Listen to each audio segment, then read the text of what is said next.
Welcome to Channel Today in History. In today's video we will talk about the day, September 5, 1972, the Munich Massacre. On September 5, 1972, the Palestinian terrorist group Black September attacked Israeli athletes at the Munich Olympics. At dawn that day, 8 people in masks and sportswear broke into Israeli dormitories in Munich's Olympic Village. In 24 hours they had murdered 11 Israelis and a German police officer. Terrorists were calling for the release of 234 Palestinians imprisoned in Israel and 2 German radicals. The 20th Olympic Games were the first to be organized in Germany since 1936, when the country was under Nazi rule, and it was possible to feel the tension in the Olympic city. The Munich Olympics were called Games of Peace and Joy and kept that reference for 10 days, with spectacular records set by American swimmer Mark Spitz and Soviet gymnast Olga Korbut. But that all changed on September 5, when at 4:30 a.m., 6 days before the end of the Games, 8 Black September members stormed the Israeli team's barracks,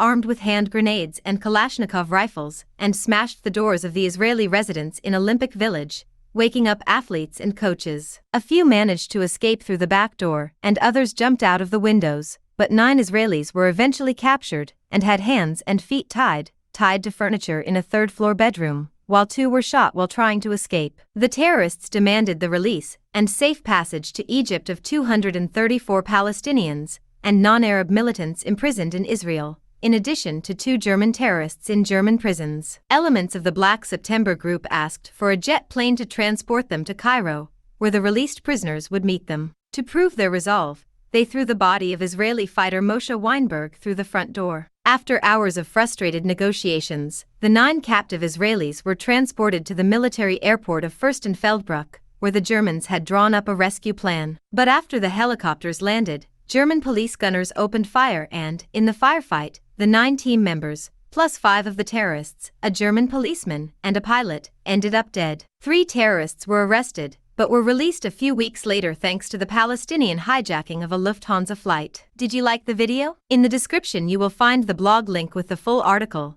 Give an incentive by subscribing to the channel, liking, commenting, and sharing with your friends. Hugs. Until the next.